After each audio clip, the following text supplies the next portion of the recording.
जय माता दी दोस्तों, स्वागत है आपका हमारे YouTube चैनल पर। आज मैं आपको इस वीडियो में सुनाऊंगी माघ मास के महात्म्य का 18वां अध्याय। तो आइए करते हैं अध्याय को प्रारंभ। श्री वशिष्ठ ऋषि कहने लगे कि हे राजन, मैंने दत्तात्रेय जी द्वारा कहा माघ मास महात्म्य कहा, अब माघ मास के स्नान का फल सुनो। हे परंतप, माघ स्नान सब यज्ञों, व्रतों और तपों का फल देने वाला है। माघ मास में स्नान करने वाले स्वयं तो स्वर्ग में जाते ही हैं, उनके माता पिता और दोनों के कुलों को भी स्वर्ग प्राप्त होता है।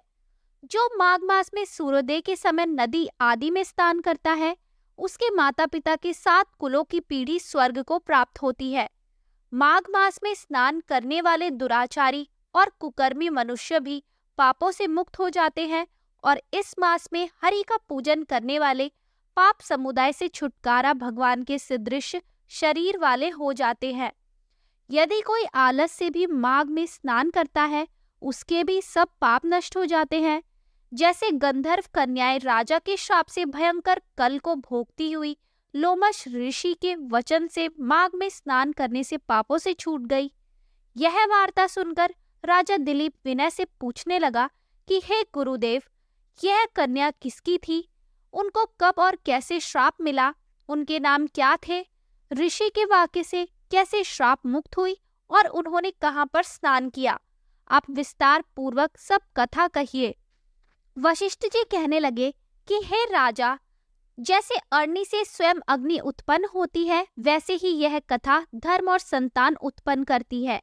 हे राजन, सुख संगीत नामक गंधर्व की कन्या का नाम विमोहिनी था।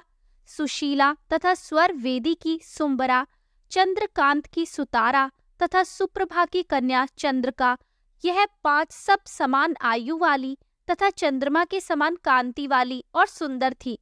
जैसे रात्रि को चंद्रमा शोभायमान होता है, वैसे ही पुष्प की कलियों के समान खिली हुई यह अप्सराएं थी।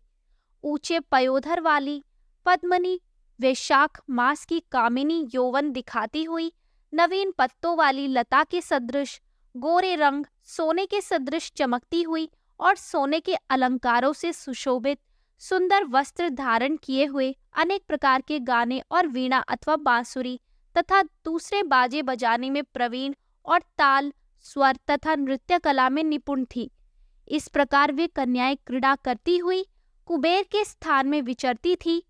एक समय कौतुकवश माघ मास में एक वन से दूसरे वन में विचरती हुई मंदिर के पुष्प तोड़कर सरोवर पर गौरी पूजा के लिए गई।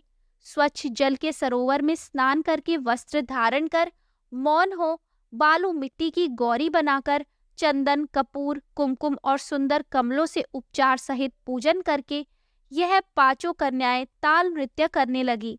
फिर ऊंचे गांधार स्वर में सुंदर गीत गाने लगी।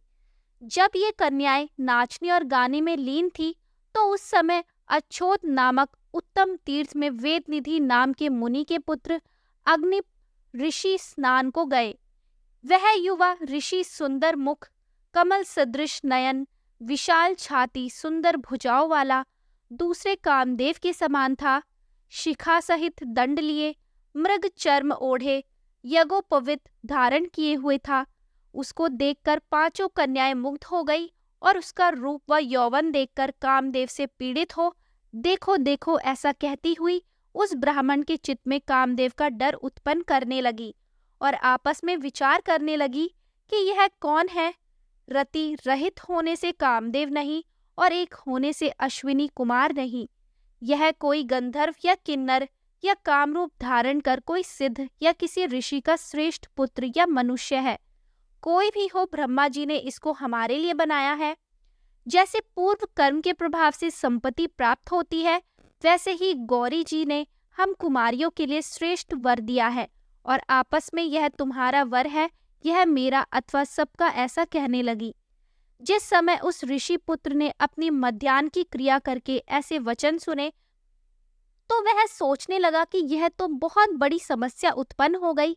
ब्रह्मा, विष्णु, महेश आदि देवता तथा बड़े योगेश्वर भी स्त्रियों के ब्रह्म जाल में मोहित हो गए हैं। इनके तीक्ष्ण बाणों से किसका मन रूपी हिरण घायल नहीं हो सकता? जब तक नीति और बुद्धि रहती है, तब तक पाप से भय रहता है, जब तक कि गंभीरता रहती है यह विधि का पालन होता है, तब तक मनुष्य स्त्रियों के काम रूपी बाणों से बींधा नहीं जाता। यह मुझे उन्नतम और मुक्त कर रही है। किन गुणों से धर्म की रक्षा हो सकती है? स्त्रियों के मांस, रक्त, मल मूत्र से बने घृणित और अशुद्ध शरीर में कामी लोग ही सुंदरता की कल्पना करके रमण कर सकते हैं।